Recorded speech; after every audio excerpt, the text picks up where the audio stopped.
নমস্কাৰ বন্ধু বান্ধৱীসকল, বাস্তৱ এডুকেশ্যনৰ নতুন এটা ভিডিঅ'লৈ মই বাস্তৱে স্বাগতম জনালোঁ।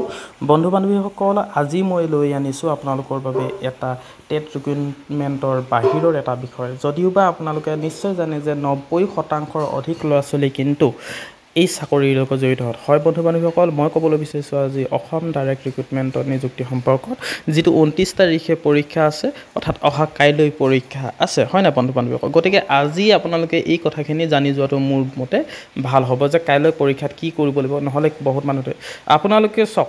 প্ৰথম কথাটো হ'ল এখন SOP প্ৰকাশ পাইছে। এই SOP মতে কিন্তু বহুত ভয়ানক কথা কিছুমান কৈছে, যিটো আপোনাৰ ভুল ক্ৰমে আপোনালোকৰ জীৱনত বেয়া প্ৰভাৱ পেলাব পাৰে।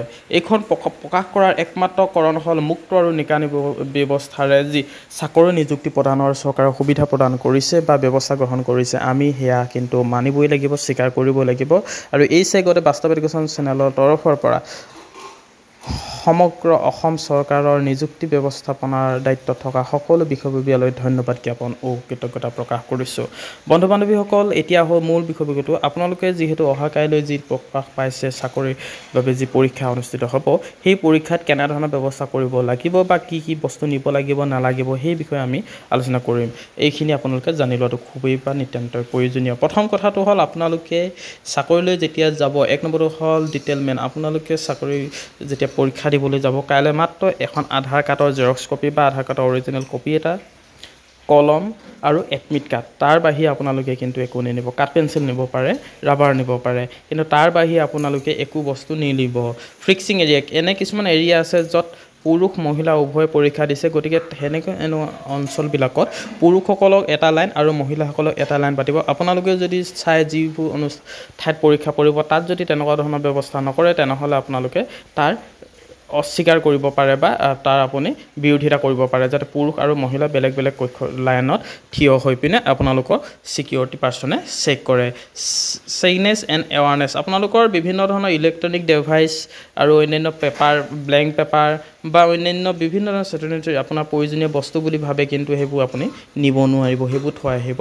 প্ৰি ফিক্সিং, এনেকুৱা কিছুমান ফিক্স কৰি থোৱা আছে যিবোৰ আপোনালোকৰ কি আছে, যিবোৰ বস্তু আপোনালোকৰ ছিকিউৰিটি প্ৰট'কলৰ বাহিৰত পৰে। ধৰা আপোনাৰ কি নিব নোৱাৰিব, আপুনি সোণৰ খাৰু গহনা, যিকোনো সোণৰ বুলি নহয়, আপোনালোকে কাণফুলি, নেকলেছ, চেইন, খাৰু, এইবিলাক সকলো বস্তু আ অলংকাৰ খুলি থৈহে ভিতৰত সোমাব পাৰিব, নহ'লে আপোনাক সোমাবলৈ দিব নোৱাৰে বা নিদিয়ে। গতিকে আপোনালোকে এইবিলাক বস্তু ঘৰতে থৈ যোৱাই ভাল। আৰু এনে কিছুমান ঠাই আছে য'ত আপোনাক জোতা, ক্লথ, কাপোৰ আৰু অন্যান্য এনেকুৱা যদি আপোনাৰ ওপৰত সন্দেহ হয়, তেনেহ'লে আপোনাৰ সকলো বস্তু চেক কৰিব পাৰে। ইয়াত অথৰাইজ দিয়া আছে।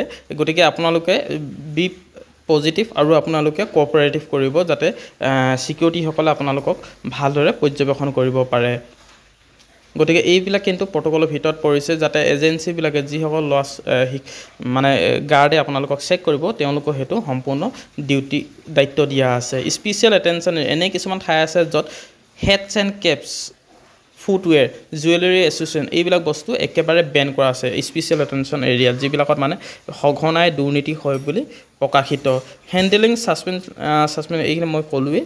তাৰপিছত আহিলে পষ্ট ফিক্সিং, এনেকুৱা ঠাইত কিছুমান আছে য'ত মানে অকণমান সন্দেহজনক ব্যক্তি সোমোৱা হয়। গতিকে আপোনালোকে পৰাপক্ষত গাৰ্জেনবিলাক দূৰত থকাটোৱে ভাল হ'ব, 100 মিটাৰমান দূৰত থাকিব, যাতে কেণ্ডিডেটবিলাকৰ একো অসুবিধা নহ'লে আপোনালোকে ওচৰলৈ নাযাব। প্ৰেগনেণ্ট লেডিৰ ক্ষেত্ৰত বা PWD কেণ্ডিডেট, এইবিলাকৰ ক্ষেত্ৰত গাৰ্জেন গৈ ওচৰলৈ গৈ জমা দিব পাৰিব, কিন্তু তথাপিও আপোনালোকে ভিতৰলৈ নাযাব। ভিতৰত নিৰ্দেশিকা ব্যক্তি থাকিব, তেওঁলোকে আপোনালোকক ওপৰলৈ যোৱাত বা লৈ যোৱাত ভিতৰলৈ সহায় কৰিব। মনিটৰিঙৰ ব্যৱস্থা আছে, ঠিক আছে। ছিকিউৰিটি প্ৰট'কল নিয়ম অনুসৰি আপোনালোকে যাব লাগিব। ছিকিউৰিটি এগেইনষ্টত আপোনালোকে কথা ক'ব নোৱাৰিব। ছিকিউৰিটি যি ব্যৱস্থা লয় সেয়া আপুনি মানিব লাগিব।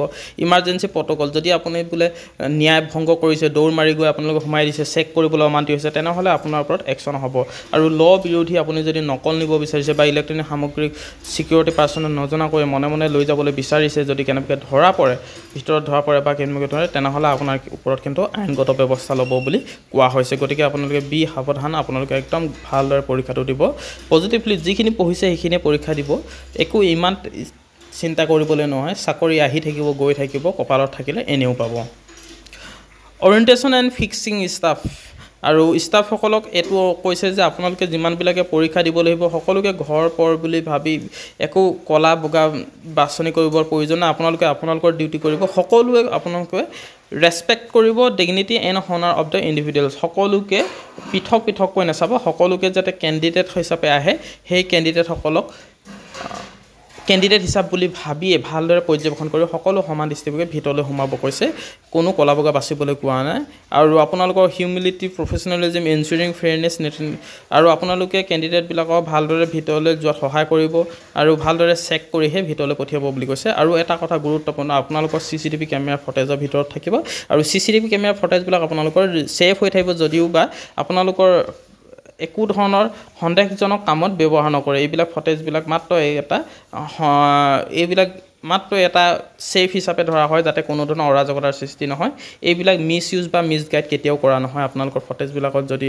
কিছুমান অকণমান খেলিমেলি হয় ধৰা হয় ন লেডিজবিলাকে কাপোৰ ঠিক কৰি থাকে বা পুৰুষবিলাকে কাপোৰ ঠিক কৰি থাকে সেইবিলাক ফটেজত যদি উঠেও সেইখিনি মিছ ইউজ নহয় আপোনালোকে সেইটো চিন্তা কৰিব নালাগে গতিকে সকলো কেণ্ডিডেটলৈ অহা কাইলৈ হ'বলগীয়া পৰীক্ষাৰ বাবে মই পৰীক্ষা ভালকৈ দিবৰ কাৰণে শুভেচ্ছা জ্ঞাপন কৰিলোঁ আশা কৰোঁ মোৰ চেনেলৰ ছাবস্ক্ৰাইবাৰ অধিকাংশ ল'ৰা ছোৱালী এনেধৰণৰ চাকৰিবোৰ পালে মই নিতান্ত সুখী হ'ম গতিকে বৰ বেছি দীঘলীয়া নকৰোঁ যথেষ্ট দীঘলীয়া হ'ল আজিলৈ ইমান ধন্যবাদ জয় অসম